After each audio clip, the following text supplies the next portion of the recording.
तो गाइस मैं हूं तो और आप देख रहे हैं रेसलिंग फैंस नेटवर्क। शुरू करते हैं भाई अपनी बात को हम लोग सबसे पहले रैंडी ऑर्टन से। तो रैंडी ऑर्टन का स्मैकडाउन में हील टर्न हुआ एंड इसके बाद डब्ल्यूडब्ल्यूई का रिएक्शन क्या है, डब्ल्यूडब्ल्यूई वाले क्या एक्सपेक्ट कर रहे हैं इस हील टर्न से, वो मैं आपको बताता हूं। ये अपडेट निकल के सामने आई है मेल्टजर की तरफ से एंड मेल्टजर का कहना है कि डब्ल्यूडब्ल्यूई वाले एक्सपेक्ट कर रहे हैं कि despite of the heel turn Randy Orton को स्टिल काफी पॉजिटिव रिएक्शंस मिलेंगे।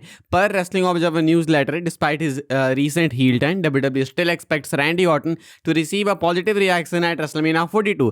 The decision to turn Orton heel was reportedly made because WWE did not want to book a babyface versus babyface match against Cody Rhodes. तो कहना है Meltzer का wrestling observer news letter में कि Randy Orton के heel turn की वजह यह भी है कि WWE वाले रेसलमीना में नहीं करना चाहते थे एक और baby face versus baby face match, यानी कि उधर सामने रोमन एंड पंक का मैच है। तो भले फेस वर्सेस फेस ना बोलूं, लेकिन वो हील वर्सेस हील भी नहीं है, हील वर्सेस फेस भी नहीं है। तो ऐसे में WWE वाले कोडी को नहीं डालना चाहते थे एक फेस वर्सेस फेस मैच में, तो इसलिए इन्होंने एक हील वर्सेस फेस मैच के लिए ऑप्ट किया एंड कोडी हील नहीं बन सकते, तो ऑर्टन को ही हील बनाना था, तो इसलिए ऑर्टन को हील बनाया गया।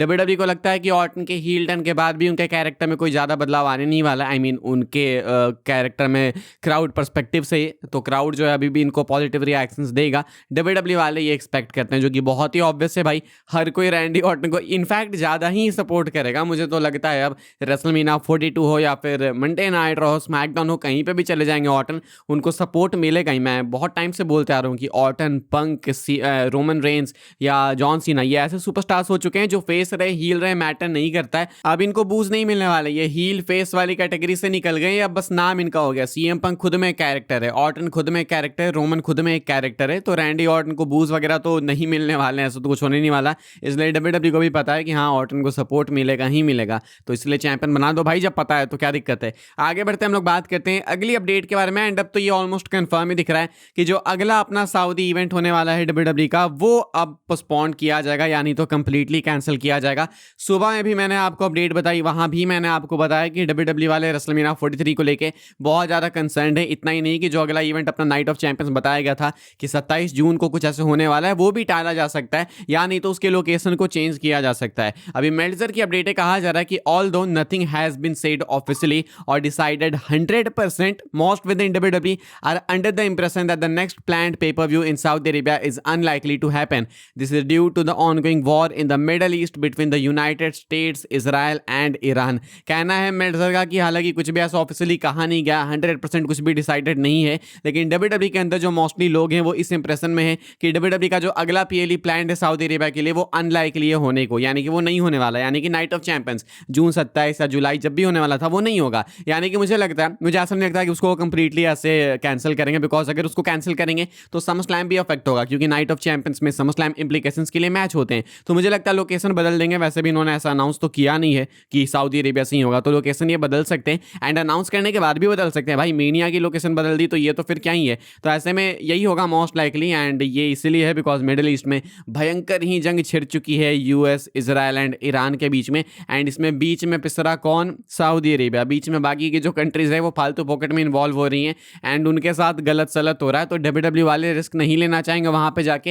एंड फिलहाल तो यही कुछ अपडेट है। तो अगला सऊदी इवेंट जो जून जुलाई के लिए एक्सपेक्टेड था, अभी फिलहाल मार्च के अकॉर्डिंग तो नहीं होते हुए दिख रहा। बाकी वक्त बदलेंगे तो हो सकता है सिचुएशन काफ़ी बदले, हर हफ्ते चीज़ें बदल जाती हैं, क्या पता कुछ बहुत ज़्यादा बदल जाए, लेकिन अभी तो रिस्क है एंड WWE के अंदर लोगों को लगता है कि नहीं होगा ये वाला इवेंट सऊदी अरेबिया से। आगे बढ़ते हैं भाई लोग, हम लोग बात करते हैं अगली अपडेट के बारे में, जो कि स्टोन कोल्ड को लेके। स्टोन कोल्ड का स्टेटस क्या है कल होने वाले मंडे नाइट रॉ के एपिसोड के लिए? इंडिया के अकॉर्डिंग तो ये 17 मार्च हो जाएगा, लेकिन यूएस के अकॉर्डिंग ये 16 मार्च होने वाला है, यानी कि 316 डे। WWE के यूट्यूब चैनल पे जाओगे तो देखोगे कि WWE वाले भाई स्टोन कोल्ड की लाइव स्ट्रीम वगैरह कर रहे हैं, पोस्ट कर रहे हैं ये वो, बिकॉज आज है 316 डे। तो आज आप सबको हैप्पी 316 डे।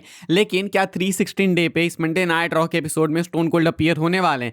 रूमर से चांसेस हैं, एक तो भाई ये कोइंसिडेंस हो गया भाई कि मंडे नाइट रॉ इसी दिन पर गया, तो इसलिए भी है, एंड दूसरा कि रसल वोट्स की अपडेट भी थी कि रेसलमेनिया 42 में एक्सपेक्टेड है कि अपीयर होंगे, उससे पहले ये शायद रॉ में अपीयर हो सकते हैं। ऐसे में स्टेटस खुद ही क्लियर करते हैं स्टोन कोल्ड एंड अभी रिसेंट इंटरव्यू में कहते हैं कि लोग एक्सपेक्ट कर रहे हैं, तो उनको मैं यही बोलना चाहूँगा कि आप मंडे नाइट रॉ देखो, लेकिन मेरे कारण मत देखो। इसलिए देखो बिकॉज आपको डब्ल्यूडब्ल्यू पसंद है, इसलिए देखो क्योंकि अभी जो हो रहा है वो देखने लायक है। कहते हैं कि मैं तो भाई बिजी हूँ, अभी ये रेसिंग वगैरह कर रहे हैं पिछले कुछ टाइम से, तो कह रहे हैं कि कुछ कार वगैरह का सीन है, मैं तो उधर बिजी हूँ, मैं तो वहाँ पे लोकेशन पे होने ही नहीं वाला, इसीलिए मुझे मंडे नाइट रॉ में एक्सपेक्ट करके कोई फायदा नहीं होने वाला है, मैं नहीं होने वाला हूँ। बेसिकली इन्होंने बोला कि ये रॉ के टाइम पे उस लोकेशन पे होंगे ही नहीं, ये कहीं और होने वाले हैं, अपने रेसिंग करियर पे कुछ ध्यान व्यान दे रहे हैं। हालांकि ऑब्वियस सी बात है कि ये पहले ऐसा कह तो नहीं देंगे इंटरव्यू में कि मैं आने वाला हूँ, तुम देख लेना। अगर कहना भी हो तो डब्ल्यूडब्ल्यू वाले खुद ही अनाउंस करके कहेंगे।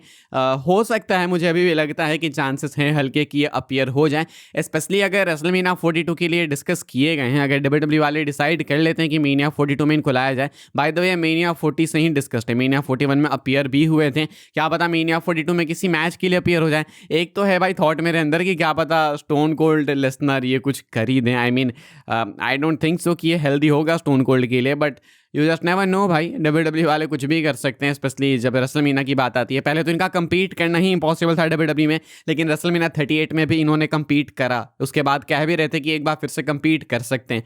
तो क्या पता, लेकिन लेसनर के अगेंस्ट तो बहुत ज़्यादा डेंजरस हो जाएगा, मौत का खेल हो जाएगा। हालांकि ये खुद से डिनाई करते हैं, कहते हैं कि ये रूमर सही नहीं है, इन कहते हैं कि मंडे नाइट रॉ में नहीं होंगे। या तो आप इनकी बात मान लो, नहीं तो आप हल्की होप्स रख सकते हो। हालांकि ये नहीं भी आएंगे तो भी एपिसोड एक बैंगर एपिसोड होने वाला है, लेकिन इसके बावजूद अगर ये आ जाएंगे तो मजे आ जाएंगे, सोने पे सुहागा हो जाएगा। आगे बढ़ते हम लोग बात करते हैं भाई अपनी आखिरी अपडेट के बारे में, जो कि रोमन रेंस को लेकर। तो मैंने आपको बोला कि कल मंडे नाइट रॉ काफी स्पेशल होने वाला है, सोने पे सुहागा हो जाएगा अगर स्टोन कोल्ड आ जाए तो। रोमन रेंस तो आने वाले हैं, लिस्नर भी आने वाले हैं, कंफर्म है। मंडे नाइट रॉ की प्रीव्यू में आपको पिछली वीडियो में बता चुका हूँ, आखिरी वीडियो में भी बता दूंगा, अभी जो इसके बाद आएगी उसमें भी एक बार बता दूंगा आपको। सुबह 5:30 में एपिसोड आने वाला है। रोमन रेंस फिलहाल एक्सपेक्टेड है कि वो शो को क्लोज करने वाले हैं। पिछले आप कुछ टाइम से नोटिस कर रहे होगे कि जब भी रोमन रेंस अपीयर हो रहे हैं वो शो के एंड में आ रहे हैं, एंड इसके पीछे मल्टीपल रीजंस है। पहला कि ये चीज़ वर्क कर रही है, पिछले मंडे नाइट रॉ में जब रोमन रेंस थे तो उस वाले एपिसोड की व्यूअरशिप ऑन एवरेज 3 मिलियंस आई, जो कि बहुत ज़्यादा आई। जॉन सीना के आखिरी मंडे नाइट रॉ अपीयरेंस के बाद इतनी व्यूअरशिप आई, तो रोमन का शो के एंड में होना डेफिनेटली डब्ल्यूडब्ल्यू के लिए प्रॉफिटेबल है, नेटफ्लिक्स के लिए है। तो एक तो ये रीजन हो गया। सेकंड कि आपके रेसलमेनिया का मेन इवेंट है ये, नाइट 1 नाइट 2 कंबाइंड जो मेन इवेंट, मेन अपना मेन इवेंट है वो यही मैच है, तो इसको मेन इवेंट स्पॉट तो देना ही चाहिए। ऑल्सो एक और चीज़ कि रोमन रेंस खुद भी अब चाहते हैं मेन इवेंट में इन्वॉल्व होना। आप नोटिस करोगे रोमन रेंस पिछले कुछ टाइम से कहते आ रहे हैं कि I am here to save WWE. Roman Reigns हारना नहीं चाहते हैं, ऐसी अपडेट्स वगैरह निकल के सामने आई। तो फिलहाल जो रोमन रेंस है वो खुद भी चाहते हैं मेन इवेंट में होना, इसलिए कल के रॉ के एपिसोड के लिए भी रोमन मेन इवेंट के लिए ही एक्सपेक्टेड है। एंड कल के शो का सबसे मेजर पार्ट भी यही होने वाला है, रोमन पंक का जो सेगमेंट है वही सबसे मेजर होगा। अब ये जो सेगमेंट है ये एक प्रोमो सेगमेंट होगा या फिर सीधा ब्रॉल करेंगे वो तो देखना होगा। हल्का तो ऐसे धक्का मुक्की सी चालू हो गई पिछले मंडे नाइट रॉ में, उसने सोव कर दिया सीएम पंक को, क्या पता रोमन इस हफ्ते चीज़ों को लिमिट क्रॉस करके बहुत आगे तक लेके जाएं। फिलहाल एक्सपेक्टेड है, कंफर्म तो नहीं है लेकिन एक्सपेक्टेड है कि रोमन रेंस शो के एंड में आपको देखने को मिलेंगे सीएम पंक के साथ में, या तो सीएम पंक की बहुत ही भयंकर पिटाई करते हुए, नहीं तो एक और भयंकर प्रोमो बैटल के साथ में। कल आएगी मंडे नाइट रॉ के बाद video, let's so for a great show भाई, let's so for a good show at least.